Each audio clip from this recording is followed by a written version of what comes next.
ನಮಸ್ತೆ, ನನ್ನ ಹೆಸರು ಚಿರ. ನಾನು 7ನೇ ತರಗತಿಯಲ್ಲಿ ಓದುತ್ತಿದ್ದೇನೆ. ನನ್ನ ಕಥೆಯ ಹೆಸರು ಮೊಲ ಮತ್ತು ಸಿಂಹ. ಒಂದು ದಿವಸ ಒಂದು ಕಾಡಿನಲ್ಲಿ ಸಿಂಹ ವಾಸಿಸುತ್ತಿರುತ್ತದೆ. ಅದಕ್ಕೆ ಬಹಳ ಹಸುವಾದಾಗ ಬೇಟೆಯಾಡಕ್ಕೆ ಹೋದಾಗ ಒಂದು ಪ್ರಾಣಿನೂ ಆ ಪ್ರಾಣಿಗಳೆಲ್ಲ ತಪ್ಪಿಸ್ಕೊತಿರುತ್ತೆ. ಅದಕ್ಕೆ ಊಟ ಮಾಡೋಕ್ಕೆ ಆಗ್ತಾನೇ ಇರಲಿಲ್ಲ. ಅದು ಬುದ್ಧಿ ಉಪಯೋಗಿಸ್ಬಿಟ್ಟು ಅಲ್ಲಿ ಆ ಪ್ರಾಣಿಗಳಿರುತ್ತಲ್ಲ ಅಲ್ಲಿ ಹೋಗ್ಬಿಟ್ಟು ನಾನು ದಿನ ಒಬ್ರೊಬ್ರು ನನ್ನ ಮನೆಗೆ ಬಂದ್ಬಿಟ್ಟು ನನ್ನ ಆಹಾರ ಆಗ್ಬೇಕು, ಇಲ್ಲಾಂದ್ರೆ ನಾನು ಎಲ್ಲಾರು ತಿನ್ಬಿಡ್ತೀನಿ ಒಂದೇ ಸರಿ ಅಂತ ಗದರಿಸ್ತು. ಆಮೇಲೆ ಎಲ್ಲಾರು ಎದ್ಕೊಂಡ್ಬಿಟ್ಟು ಒಬ್ರೊಬ್ರಾಗಿ ಹೋಗ್ತಿದ್ರು ಸಾಯಕಂತ. ಒಂದ್ ದಿವಸ ಮೊಲಗ್ ಭಾರಿ ಬಂತು.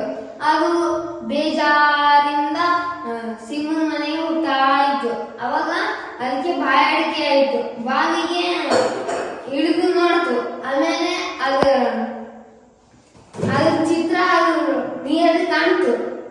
ಅದಕ್ಕೆ ಯೋಚನೆ ಬಂತು, ನಾನು ಸಿಂಹನ ಈಗಲ್ಲಿ ಮುಳುಗಿಸ್ಬೋದಲ್ಲ ಅಂತ ಯೋಚನೆ ಮಾಡ್ತಿತ್ತು.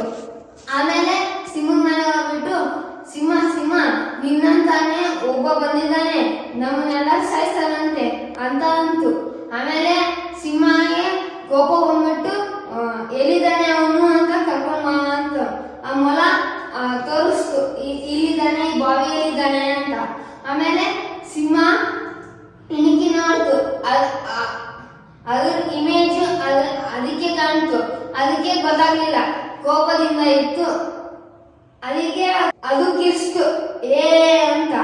ಅದನ್ನು ಬಾವಿಯಿಂದನೂ ಕಿರ್ಸ್ತು ಏ ಅಂತ. ಆಮೇಲೆ ಸಿಂಹಗೆ ಕೋಪ ಬಂದ್ಬಿಟ್ಟು ಜಿಗಿದ್ಬಿಡ್ತು, ನಾನಿನ್ನ ಸಾಯಿಸ್ತೀನಿ ಅಂತ. ಆಮೇಲೆ ಎಲ್ಲಿ ಜಿಗಿತು? ಬಾವಿಯಲ್ಲಿ ಜಿಗಿದ್ಬಿಡ್ತು. ಆಮೇಲೆ ಅಯ್ಯೋ ಅಂತ ಅಡೆಸೋಗ್ಬಿಡ್ತು. ಆಮೇಲೆ ಮೊಲಕ್ಕೆ ತುಂಬಾ ಖುಷಿಯಾಗಿ ಮನೆಗೆ ಹೋಯ್ತು. ನಾವು ಕೋಪಗೊಂಡಾಗ ನಮ್ಮ ಬುದ್ಧಿಯನ್ನು ಉಪಯೋಗಿಸ್ಬೇಕು. Yes. Thank you.